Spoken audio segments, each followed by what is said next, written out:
Olha, ainda falando aqui um bocadinho destas fases da criação e da muda da pena, diz-me uma coisa, os agapornis têm uma muda da pena normal ou agressiva? Assim, eu, em média geral, acho que eles têm uma muda da pena normal. Poderás ter, por exemplo, um bebê que ao atingir os 5, 6 meses ainda esteja um bocadinho atrasado em relação aos outros, ou então tu pegas nele e os canões das penas são mais fortes que os dos outros, mas em média geral a muda é calma. Calma. Tens uma aba ou outra que sai fora da parte normal, Ok, mas em média é normal. ok. Tu costumas administrar alimento vivo às tuas aves na altura da criação? Na altura da criação e nas voadeiras, o que é que eu faço? Na altura da criação, de 2 em 2 dias ou de 3 em 3 dias, dou o tenebro. É assim, eu inicialmente dei o tenebro vivo. Compro vivo e dava vivo. Mas depois achava que aquilo era mais para eles fugirem dos comedouros do que eles comerem. Então o que é que eu faço? Compro o tenebro na mesma e na hora que o vou dar, mesmo naquele exato momento, viro uma tigela de água a ferver em cima dos tenébrios todos. Ok, Escorro e meto os tenébrios nas gaiolas. Assim não tem nada a fugir à ave, porque algumas delas acabam por ver o movimento e perdem o interesse. ok, Então, se ok. eles estão ali quietinhos, têm na mesma proteína lá, só estão mortos. E é mais Exatamente. prático para eles os comerem e não há aquela coisa de ganhar medo e nunca mais de mexer. Ok, ok. Estavas a falar há bocadinho em papas. Que tipo de papas é que costumas administrar? Seca, úmida, semi-úmida? E eu cá em casa faço uma mistura de 3, 4 papas. São insetívora, papa de frutos da Barcelaga, papa de frutos da Bayers e aquela a tradicional a White Mullen. Ok, E eu junto essas 4 papas e forneço. Porque eu acho que nenhuma delas é tão completa como elas todas juntas. ok, ok, ok. Já Ou faço seja, isso há juntas mesmo as quatro e pões no mesmo recipiente as quatro misturadas à disposição das aves, é isso? Exatamente. Imagina, compro os 4 quilos de papa, 4 ou 5, acho que é 4, misturo todas como se fossem uma só e ao Ok, fim é só distribuir pelas gaiolas. ok, ok. Tu a essa papa costumas administrar alguns suplementos vitamínicos, minerais, proteicos? Sim, olha, eu trabalho todo o ano com Bread Max, spirulina e porra, os... Ai, está-me a falhar agora. Cálcio, qualquer coisa do género, não? Eu o cálcio tenho sempre a tabela em grito, não é o cálcio, também é em pó. Porra. É os probióticos. Os probióticos, ok, ok, ok. Porque acho que é uma das coisas que muita gente falha nos pássaros. É os probióticos. Porque não tens praticamente alimento nenhum a que eles o possam ir buscar. Exatamente. E então o probiótico acaba por ajudar ali muito. E então ele durante a época reprodutiva não falha nada na papa a não ser. Desculpa. Não falha nada na papa, que é Bread Max, os probióticos e a spirulina. E a Isso spirulina. é sempre o que eu dou mesmo nas voadeiras. As papas que vão para as voadeiras também têm isso. Sim, porque Porque, é importante a administração de probióticos também fora da época de criação. Há muitos criadores que só administram na época de criação, mas isso é um erro crasso, sem dúvida nenhuma. porque, por exemplo, o Bread Max, para mim, é das coisas mais completas que temos no mercado natural. Aquilo é natural e acaba por ser uma coisa muito completa.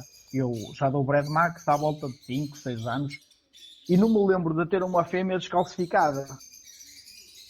E eu acho que também tem um bocadinho a ver com o Bread Max. O Bread Max é muito completo e acho que ajuda bastante, principalmente as fêmeas. Sem dúvida. Sem dúvida. Olha, tu costumas administrar sementes germinadas às aves ou outro tipo de substituto? Sim, dou germinado quase com a mesma frequência que dou a papa. E Só qual que a é que é o diferença. germinado que costumas usar? Eu digo isto porquê? Porque já tenho entrevistado aqui criadores de periquitos ingleses e que têm por hábito usar o germinado que se dá para os canários, ao invés de usar aquele germinado que normalmente usa-se nas catuvas.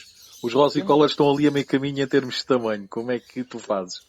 e eu não sei se, por exemplo, se os periquitos acontece o mesmo que os agapornis. A semente de couve não é muito bem vista pelos agapornis. Ok. Então, nós cá na loja, temos cá uma coisa muito boa. A loja com quem eu trabalho, é o Bruno, do Conceito Animal, ele, para além de vendedor de loja, é criador. E isso para mim é muito importante, porque ele vende, mas também testa nos dele. E então acabamos por ter ali. Eu sou cliente dele, mas acima de tudo sou amigo. Então Exato. há ali aquelas conversas, ele vir ver os meus pássaros, eu vou ver os dele. E ele vai sempre aprofundando um bocadinho de coisas novas. E os germinados dos agapornis, ele já lá tem um mesmo próprio para agapornis. E é muito bom. E podes dizer mais ou menos em que tipo de sementes é que consiste? Aquilo tem ervilhas, tem feijão, tem milho, cártamo, cânhamo, o que é que tem mais? Acho que a alpistra não tem. É assim uma semente grossa. É tipo, olha, imagina uma mistura de pombo. Que Sim, sim, sim. há muita gente que faz, olha, muita gente que faz esse tipo de germinado, germinar a comida dos pombos. Para as É, caturras, por exemplo, é mais ou menos esse germinado que usam, exatamente. Sim, sim, sim. pronto, e nos agapornis, a mistura que há à venda de germinado é idêntica à comida dos pombos. Um bocadinho melhorada, mais semente, menos semente, a ervilha se calhar é bastante mais pequena, o milho também, mas a receita em si é quase igual. É quase idêntico, exatamente, exatamente. Olha, em termos de disparatização externa, tu costumas fazer a disparatização externa às tuas aves? Se sim, quantas vezes por época? Assim, eu faço aquela gota que se deita no cachaço, Certo? aquela gota para o piolho, faço mais ou menos de 6 em 6 meses, a não ser que note que alguma ave está a coçar ou assim, mas por norma de 6 em 6 meses. E Duas depois, vezes ao ano. há aí uma coisa no mercado que não sei se já ouviste falar, o Pronafit, Já aquelas ouvi pastilhas, falar, sim, sim, sim, sim, sim, sim. aquelas pastilhas de fumo. Isso é bom, porquê? Porque aquelas borboletas que te ganham nas Certo, sementes, certo, certo. aquelas aranhas, moscas e tudo, aquilo tu Opa, eu sempre. vou-te ser sincero, eu aqui há uns anos usei porque aquilo quando começou a ser vendido aqui em Portugal, não é assim há tanto tempo, isto tem para aí 6, 8 anos que começou a ser vendido aqui em Portugal. E na altura a publicidade falava muito que matava piolho. Epá, eu usei aquilo, usei uma embalagem que aquilo traz 3 ou 4 pastilhas, salvo erro, ou 5. Sim, sim, é isso, três. Opa, e pá, eu usei aquilo e não vi efeitos nenhum no piolho, epá, deixei de usar só por causa disso. Mas efetivamente, tudo o que seja essas aboas, aranhas e por aí fora, eu acho que aquilo Vai tudo anula, à vida. sem Vai tudo à dúvida. vida. E durante uns 15 dias tens um cheiro Sim, agradável dentro do aviário. Isso porque é bom. aquilo é feito à base de ervas, não é? Exatamente. Aquilo são ervas aromáticas Exato. prensadas. Aquilo não é prejudicial a nada. Podes pôr aquilo para qualquer tipo de Não, ave. aquilo até acho que limpa as vias aéreas das aves e tudo. Sim, sim, sim, sim. Exato, Se, exato. se fizeres a experiência que eu já fiz, que é meter no aviário e ao fim esperar lá 5 minutos e respirares aquilo, parece que andas 2 ou 3 dias a respirar melhor. Às vezes faço isso, estou lá dentro a dar comida ou estou a dar água, meto o Pronafit e acabo o que estou a fazer e depois saio. Mas não, se tiver que lá estar a fazer alguma coisa, não é por meter o Pronafit que sai de lá dentro. Exatamente, exatamente. Ok. Olha, em termos de tratamentos preventivos, costumas efetuar tratamentos preventivos antes das épocas de criação? Eu acho que o tratamento preventivo acaba por ser criar imunidade nas aves caso tenhas algum problema. Então, se por algum motivo achar que no final da última postura, que é sempre aí que eu avalio a necessidade de tratamento ou não, ou de análises às fezes, o que é que eu faço? Olha, nasceram poucos pássaros, morreram muito dentro dos ovos. Se for uma coisa mesmo agressiva, recolho fezes e mando analisar. Ok, Se não for muito agressiva no início da época, faço um tratamentozinho básico preventivo às salmonelas. Que ok. normalmente é salmonelas e tricomonas, é o que mais ataca os acapórnios.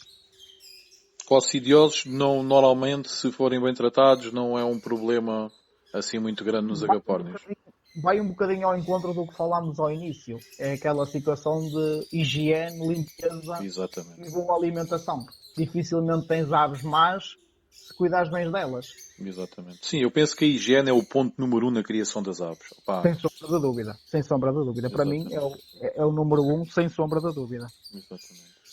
Pronto, fiquei a saber que costumas então enviar fezes quando detectas algum problema. É só na altura que detectas um problema ou tens mesmo por hábito, antes de iniciar as criações, recolher algumas fezes de algumas das tuas aves e enviar para saber se existe efetivamente alguma maleita ou não nas tuas aves? Na postura que dou por terminada a época e eu não tiver tido problemas que me chamem a atenção ou que me alertem a dizer, olha, de 30 ovos só nasceram 5 ou só nasceram 10, eu Ok. então acho que não por falta de razões não o faço. Claro, claro, claro. Ok, ok, ok.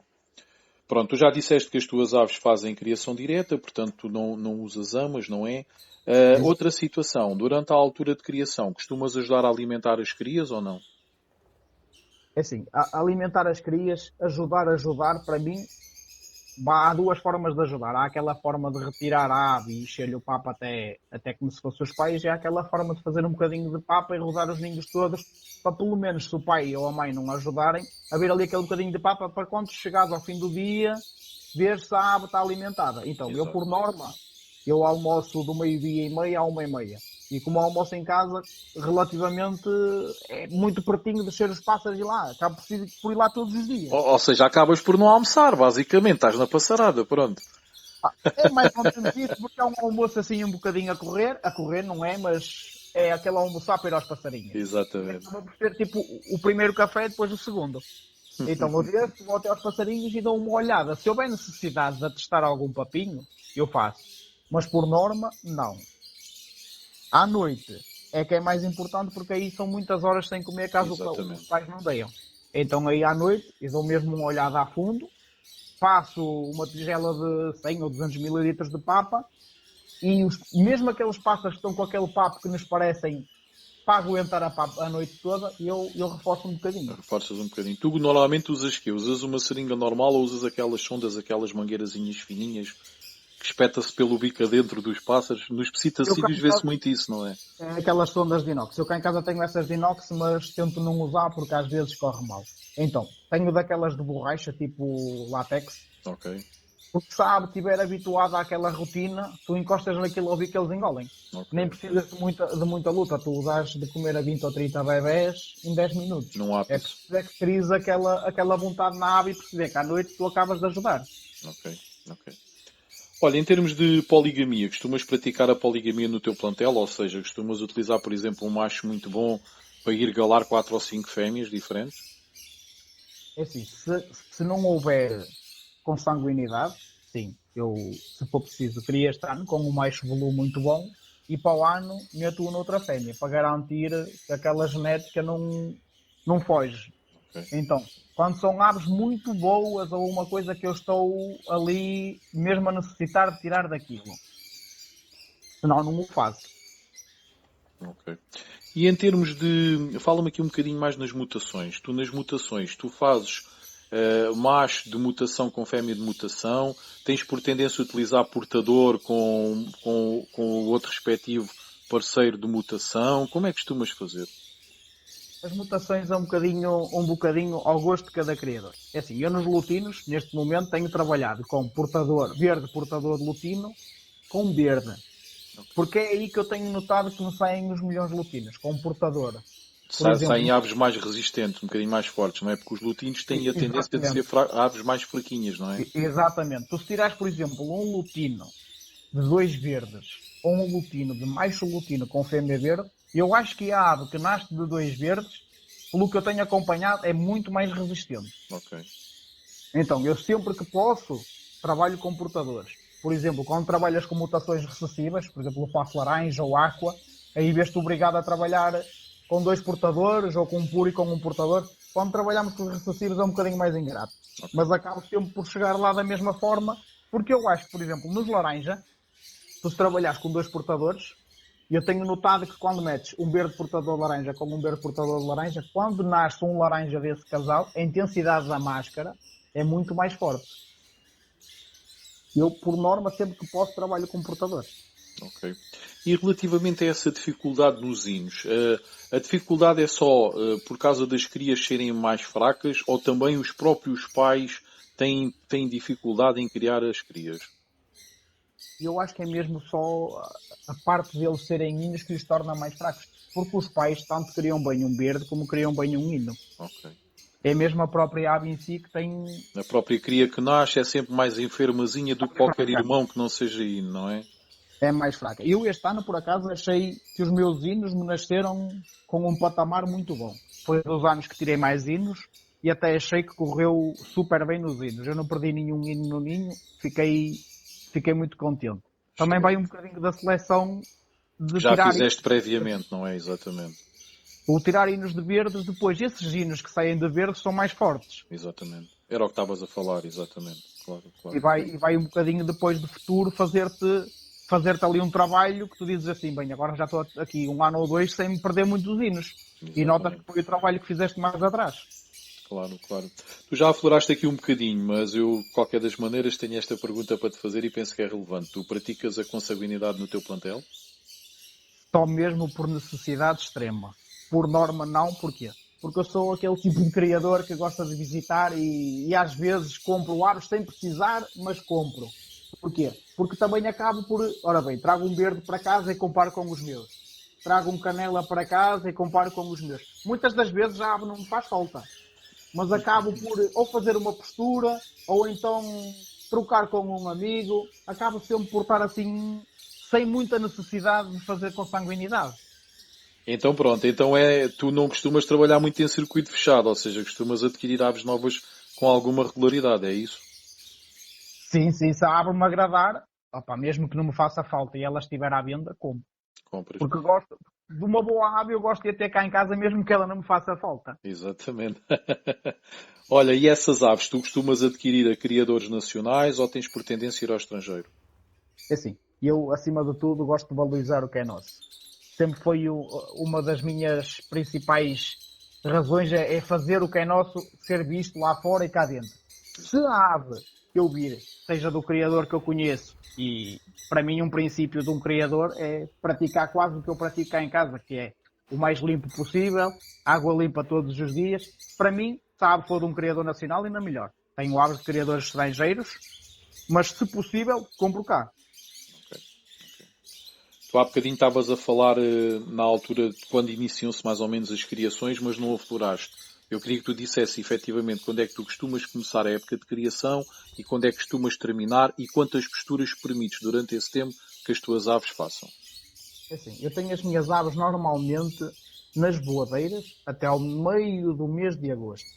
Depois eu entro de férias de trabalho e é aí que eu começo a montar os casais. Ok. Quando digo montar é passar os casais para as gaiolas de criação. Passar os casais para as gaiolas de criação, se for um casal reprodutor que digas assim, olha, já criei com ele o ano passado e este ano vou manter. Com bons resultados vão manter, exatamente. Vou manter ou então quero continuar a tirar disto, vou continuar. Esse casal tu podes juntar logo o macho e a fêmea. A minha opinião é que quando vais fazer um casal novo, deves meter lá primeiro o macho uma semana Ok. e a seguir a fêmea.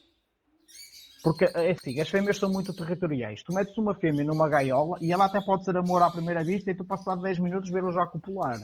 Mas também pode ser uma fêmea que ao fim de 10 minutos fez um macho encostado a um canto e ela arrebentou-o todo. Exatamente. Então, o que eu faço sempre cá em casa é machos primeiro e passado uma semana às férias. A criação, como eu preparei os casais durante aquele tempo que estou de férias, entre o 15 de agosto e o 5 de setembro, a criação andará um mês e meio depois. A meio de setembro, final de setembro. Também é quando chega o primeiro pedido de anilhas da... Quem pede anilhas da Federação é quando chegam, mais ou menos em setembro. E depois prolonga-se até que altura, mais ou menos. E eu faço, em média, 2 a 3 posturas. Se for uma mutação que eu estou a trabalhar para chegar lá, estico um bocadinho à terceira postura. Mas por Ok. norma só faço 2. Cada postura, nascer, separar, são à volta de 3 meses. Ora, setembro, outubro, novembro, dezembro, janeiro, fevereiro, março, poderás apontar até finais de abril, inícios de março. Março. Até diz-me outra coisa. Isto é um bocadinho complicado depois para as posições. Como é que tu depois... Como é que escolhes as aves para irem participar na exposição? Porquê? Digo isto porquê? Porque tu estás a criar na altura das exposições, certo? Portanto, não são as aves desse ano que Exatamente. normalmente tu envias para as exposições. Podem ser, por exemplo, as exposições vão ser agora, supomos, setembro, outubro, novembro, dezembro. Exato. Ou selecionas as aves que não vais criar já e expões com elas e quando elas regressarem das exposições fazes uma postura ou duas, Ainda tentas, claro. com uma posturazinha a correr, ou então tens um plantel de aves para criar e um plantel de aves para expor. Para expor. Exatamente. Exatamente. Acaba por ser assim, para nós dos psitacídeos acaba por ser um bocadinho a Pois, é época. um bocadinho ingrato, não é? É bastante ingrato. Sempre foi uma luta que tivemos que coincidia sempre a altura de criação com a altura de exposição. Mas as Exatamente, exposições exatamente. estão muito direcionadas aos canários. Ainda estamos muito mentalizados que as exposições são canários. Pois, é a grande maioria. Mas Mas olha, é complicado, sem dúvida está a nenhuma. começar a mudar um bocadinho. Já vejo a juventude agora que está a começar, miúdos com 18, 20, 25 anos, e a começarem com força nos Mas Precitacílios. Isso isso é ótimo. alegra-me que não vai ser só Canários. É salutar e até pode ser que no futuro se comecem a fazer exposições, podem não ser exposições generalistas, mas mais que não seja temáticas relativamente aos psitacídeos. Porque é assim, não é só nos psitacídeos que se vê esse problema, também se vê nos exóticos. A malta dos exóticos também passa muito por essas dificuldades, porque também começam a criar... O BBA Portugal foi criado um bocadinho com esse intuito de criar uma exposição temática de H-Pornis. Nós temos o BBA Portugal, que é só H-Pornis. Ok. E o ano passado e há 2 anos já atingimos números generosos de H-Pornis numa exposição. Essa é de alegrar, chegares a uma exposição e vês aquele número de aves só daquela espécie. É bom. Fala-me mais ou menos na quantidade que se costuma ver. Eu não te posso precisar, mas acho que andou perto dos 400. Muito bom. Eu, como deves saber, eu sou o criador de Gloucesters, canários de Sport. Sim. Já dei uma olhadinha no... Nós também temos um clube formado, um clube temático do Gloucester, que é o GCP, o Gloucester Clube Portugal. Para além disso, nós temos por hábito fazer algumas exposições em vários pontos do país, 3 ou 4 em vários pontos do país, em que são as chamadas One Day Shows. Ou seja, são exposições temáticas únicas e simplesmente de Gloucesters, em que normalmente levam 400, 500, 600, 700 aves. E depois temos tipo um bocadinho o nacional do Gloucester, que é o GCP, que é o clube que realiza essa exposição, que normalmente é em Santarém, quando é lá no CNEMA, aquela exposição em Santarém. Em que nós conseguimos levar ali 700, 800, o máximo já foi 900 aves. Nunca conseguimos 1000, mas tivemos porta. Imagina, né? Chegas a uma exposição temática e tu vês ali 700, 800, 900 Gloucesters. É uma coisa brutal. Tem a grande vantagem. Diz. Gosta, é um sonho. É um sonho completamente. E depois vês ali os melhores criadores, né? Vês ali a nata fina dos criadores. Tem outra vantagem para as aves, que é não massacra as aves. Como é uma one day show, o que é que acontece? Tu levas a ave na véspera, ou então na parte da manhã, o julgamento começa às 8 da manhã e vai até ao meio-dia. Tu podes entregar a ave até às 7:30 da manhã. A ave está ali, está a ser julgada até a hora do almoço, depois fica em exposição até por volta das 5, 6 da tarde, é entregue ao criador e a ave volta para casa, ou seja, foi dar um passeio, não há stress nenhum. Isso não há aquele stress de nada. Nós já trabalhamos idêntico, não é do dia para o outro, mas é, por exemplo, a exposição é no sábado e no domingo e nós deixamos ficar as aves na quarta. São julgadas quinta e sexta, e sexta à meia da tarde ou início da manhã, consoante o tempo que demora o julgamento, já abre ao público. Então tens ali só 4 dias, 3 de desgaste. Sim, é pouco também, é pouco, exatamente. Aliás, hoje em dia há muitas exposições na Com que já estão a seguir essa tendência.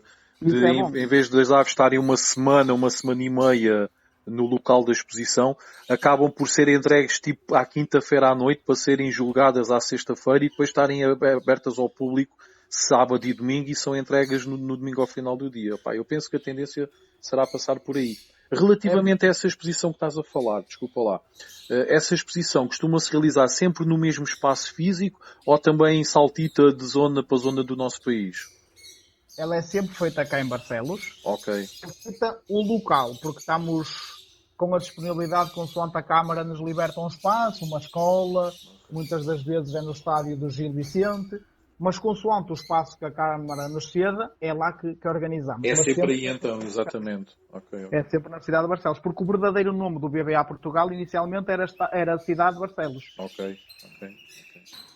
E o que eu te estava a dizer em relação às exposições, voltando um bocadinho atrás. E eu acho que a parte desgastante de levarmos uma ave, por exemplo, a um domingo e buscar no domingo à noite aquele stress de uma semana fora de casa, condições diferentes, às vezes acabamos por perder uma ave ou outra que vai a uma exposição por stress. Eu acho que é preciso mudar um bocadinho mentalidades e começar a perceber que se calhar para quem organiza e para quem julga é mais complicado julgar uma ave em 2, 3 dias, mas para nós criadores não perdermos alguma ave essencial num plantel, é muito importante que ela seja feita o mais rápido possível. Sem dúvida. Concordo plenamente. É preciso que se comece a mentalizar para essas mudanças que são necessárias. Eu vou-te ser muito sincero. Eu até hoje nunca quis participar em nacionais e mundiais, única e simplesmente por causa disso. Embora eu saiba no nacional e no mundial a quantidade de aves é muito superior e talvez nunca se consiga chegar a um nacional e um mundial disputado em 4 dias, porque se calhar é impossível em termos logísticos. Mas eu primeiro é o bem-estar das minhas aves.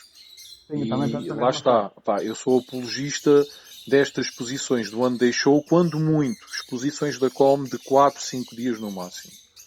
E mesmo assim vou também, como tu estavas a dizer, vou costumo ir às exposições dos meus clubes, e pouco mais do que isso, já para salvaguardar as aves. E, felizmente, em Portugal já existem algumas One Day Shows. Nós temos a One Day Show que fica ali, agora está-me a fugir, na Mielhada, que agora passou para a Granja, qualquer terrinha assim lá ao lado. Temos depois o Tuga Show, que é em Vila Franca de Xira, que é onde é a ave Xira. Temos o Sado Gloucester, que é aqui em Setúbal. E depois, por fim, temos o GCP, ou seja, temos 4 exposições temáticas que me permite levar as minhas aves e pastarem. Porque lá está, mais uma vez, a exposição é muito importante para nós também conseguirmos verificar o nível das nossas aves e conseguir determinar o valor das mesmas. Portanto, eu não meto em causa ir ou deixar de ir às exposições. Agora, acho que se nós conseguirmos ir às exposições, mas se estressar ao mínimo as nossas aves, penso que é um caminho a seguir.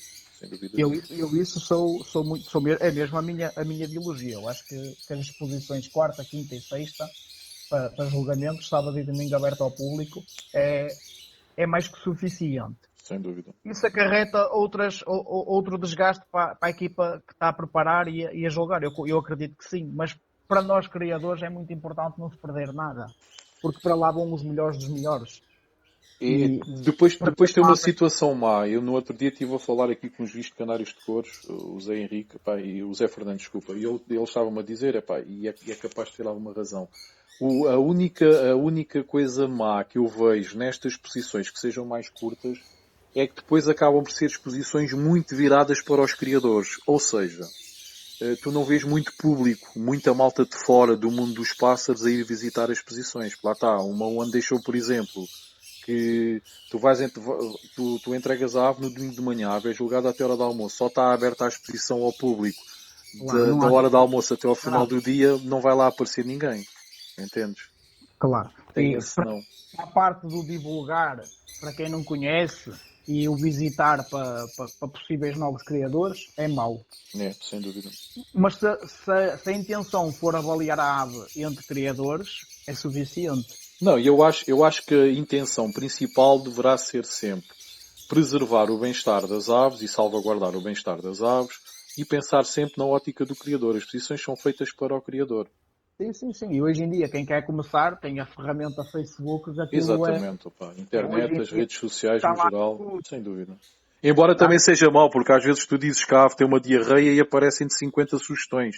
Mas pronto, o que tem de bom tem de mal, é como tudo na vida, não é? A parte das 50 sugestões acaba por um bocadinho por pôr... E eu acho que quem vai começar, seja no que for, canários, diamantes, citacídeos, deve sempre, antes de adquirir alguma coisa, ir a 3 ou 4. Sim. E depois decidir, olha, gostei mais dos deste, gostei mais dos daquele. O erro de muita gente é ir e comprar. Depois vai ao segundo, e fogo, não tem nada a ver. Vai ao terceiro, não tem nada a ver. Normalmente o visitar, e eu não levo a mal que as pessoas venham cá, caso vejam as minhas aves e não levem nada. Às vezes até fico contente porque recebes sempre aquele feedback de olha, já fui a tal lado e você tem as melhores instalações que eu já vi até agora. Olha, os pássaros dos seus verdes são muito maiores. É assim, isso é bom. Por muito que não te comprem aves, é gratificante ouvir aquelas palavras de reconhecimento. E para mim é importante. Sem dúvida. Eu penso que é muito importante e às vezes... Não sei se os criadores têm algum receio. E depois também há muitos criadores que não levam isto tanto a sério na vertente esportiva e se calhar não se dão ao trabalho de irem a um canaril ou a um aviário qualquer e verificar efetivamente o nível de qualidade das aves. Tentarem começar logo com uma coisa mais ou menos, não digo logo aves de topo, mas aves ali de média gama. Para começarem bem, né? Para terem um início interessante. E eu vejo muita malta na internet hoje em dia que a preocupação é ter um casalinho para criar, não se preocupa muito ainda com essa parte. E depois muitas vezes são enganados. E depois vejo também aquele pessoal que já tem algum interesse, mas que se for preciso compram um casal a ti, compram um casal a mim, compram outro casal ao Manel, outro casal ao Jaquim, e depois tem ali uma variedade de sangue que não conseguem fazer nada daquilo e passado 2, 3 anos os resultados obviamente vão ser negativos, e a pessoa desiste do hobby assim do nada, assim como entrou, saiu. Sabe o que eu costumo dizer a quem me visita quando está a começar? E às vezes alguns compreendem o que eu digo e outros nem tanto. É preferível tu comprares um bom casal. Quando digo um bom casal, não digo para comprar um casal de 300, 400 euros. Exatamente. Comprares um Casal médio, bom, pronto, exato. bom para 100 euros, por exemplo, do que ires comprar ao criador que vende mais barato. Vende a 15 ou 20 euros, mas aquilo não, opá, a qualidade é praticamente nula. O dinheiro de um, mas não vais ter que ser para a torta. Se queres expor e chegar a um topo médio bom, tens que comprar bom, menos quantidade, até lá chegarás à quantidade que queres, mas o início é muito importante. A base da casa começa no pilar. Se tu começas a fazer lá em cima logo o telhado, ela vai como se diz. Exatamente. E, Eu e costumo acho... referir muito isso nos meus vídeos. Outra situação que eu também costumo referir é efetivamente quando se vai adquirir e vai-se com a ambição de ter alguma coisa interessante. Não adquiram logo a 3 ou 4 ou 5 criadores diferentes. Visitem, como tu estavas a falar, visitem, até podem não adquirir, mas façam visitas, façam 5 ou 6 visitas. E depois pensem, olha, daqueles 5 ou 6 sítios que eu fui, foi aquele ou foram aqueles 2 que me interessaram. E no final fazer uma seleção de 1 ou de 2 lugares no máximo, daqueles 4 ou 5 lugares onde for. Isto para quê? Para ter ali uma linha definida em termos de sangue. Não digo trazer aves só de um local, podem ser de 2. E tentar no primeiro ano começarem ali a criar as aves que trouxeram de um casal e as aves que trouxeram do outro, de forma separada, sem misturar, para ver o que vai dar. E depois no ano a seguir, se os resultados foram bons, se foram bons, pode-se começar a tentar cruzar. Se não foram bons, põe-se de parte as aves que se trouxe de determinado sítio que não se gostou. E só assim é que se consegue ter uma linha. É porque tu, se não visitas o criador, imagina, tu não vens cá a casa, não vês as minhas instalações, não vês os meus reprodutores, não vês a minha base do trabalho. O que é que eu te posso fazer? Eu tenho um casal que é mais ou menos, mas que de vez em quando me dispara um pássaro fora de série.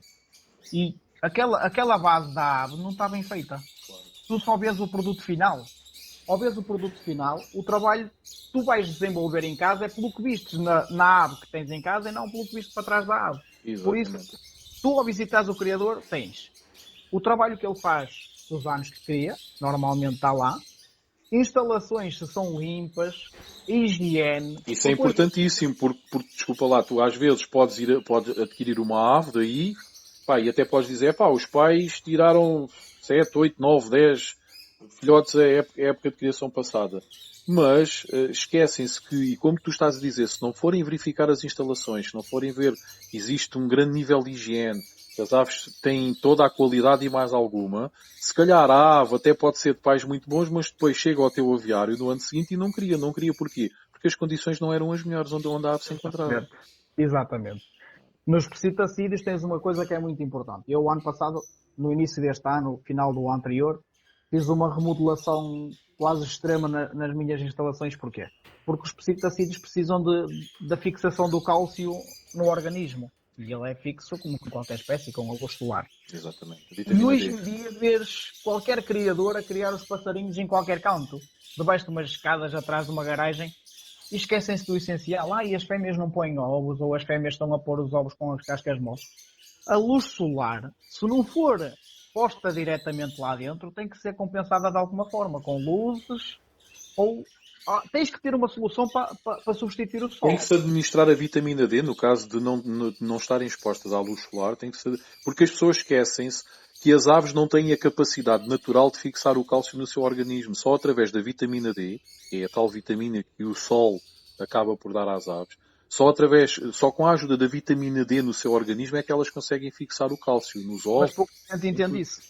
Hoje em dia vejo muita gente a queixar-se de insucesso nas criações por problemas nas fêmeas. E eu, o que é que eu fiz para compensar e evitar, porque eu não sou muito apologista de sobrevitaminar as aves. Então, eu meti o circuito elétrico lá em baixo, todo com lâmpadas que substituem a luz solar. As lâmpadas ultravioletas, é isso? Exatamente. Exato. Tenho fluorescentes a toda a volta e uma delas é uma fluorescente normal. Aqueles são fluorescentes duplas. E uma tem uma lâmpada normal para dar luz e outra tem a lâmpada que dá luz e substitui os raios solares. E isso é muito importante. Sem dúvida. sem dúvida. E o que eu te estava a dizer, voltando assim um bocadinho atrás. E quando se está a iniciar, é importante visitar, acima de tudo, porque vais ver o que o criador tem, o que o criador te está a vender, porque hoje em dia aquilo acaba por ver um anúncio e está à venda. Olha, Exato. você nessa casa, não, eu entrego em tal lado.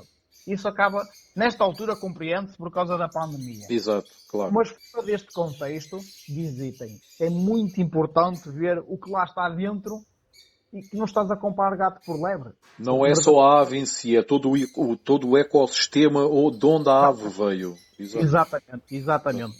Exatamente. Olha, Joel, um prazer.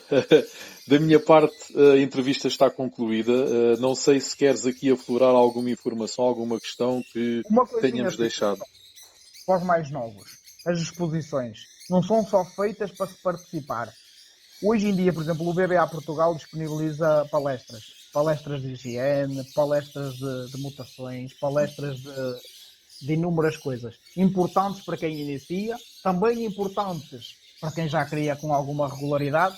Acho que é importante para toda a gente. Exatamente. E são a custo zero, é informação gratuita. Temos um veterinário à nossa frente que lhe podemos perguntar, olha, aconteceu-me isto o ano passado, o que é que achas? E ele dá a ideia dele. Temos o juiz à nossa frente, por exemplo, o Grencho, que para mim, para nós, que somos do grupo fechado de amigos dele, é o padrinho dos H-Pornis, ele está ali. Ele diz assim, ó Grencho, porquê que esta ave não ganhou aquela? Olha, o que é que se passou com isto? O que é que se passou com aquilo? E ele está ali. Existe a disponibilidade para ele retirar essas dúvidas, exatamente. Ele, no final de uma exposição, ele próprio quer fazer isso, porque ele gosta e vive daquilo. Ele vive, para ele, os H-Pornis correm-lhe no sangue. Ok. E como nós chamamos nos H-Pornis, é o nosso padrinho. E acho que é importante para os mais novos entenderem que uma exposição não é só expor. Eu não vou porque eu não vou levar aves. Não vai levar aves, mas pode ir adquirir conhecimento. Para além de que é aí que encontra os bons criadores e também pode falar, pode questionar, pode perguntar se pode ir visitar as instalações, pode ir ver as aves. Não é? Exatamente. Exatamente. Para mim isso é muito importante. E acho que ainda falta criar um bocadinho essa consciência em quem está a começar que a exposição não é só levar pássaros. Certo. E acho que é daí. Certíssimo, amigo Joel. Olha, um prazer falar contigo sobre os agapornis. Olha, foi a estrear. Eu ainda não tinha feito aqui nenhuma entrevista aos agapornis. E penso que correu lindamente. Penso que há aqui muito material para os subscritores poderem analisar, pesquisar, retirarem questões e dicas para porem em prática nos seus passarinhos. Olha, caro amigo, mais uma vez quero agradecer a tua disponibilidade. Quero parabenizar-te também. E só te posso desejar um bom resto de criações, caro amigo. Está bom? Olha, muito obrigado, um grande abraço. Também gostei muito desta conversa que tivemos. Espero ajudar quem precise e mesmo quem já está cá há algum tempo, aprendemos sempre mais alguma coisinha com todos. No que eu puder, estou cá para quem for. Ok, Joel. Olha, um forte abraço, amigo. Está bom? Por aí também. Grande abraço. Obrigado.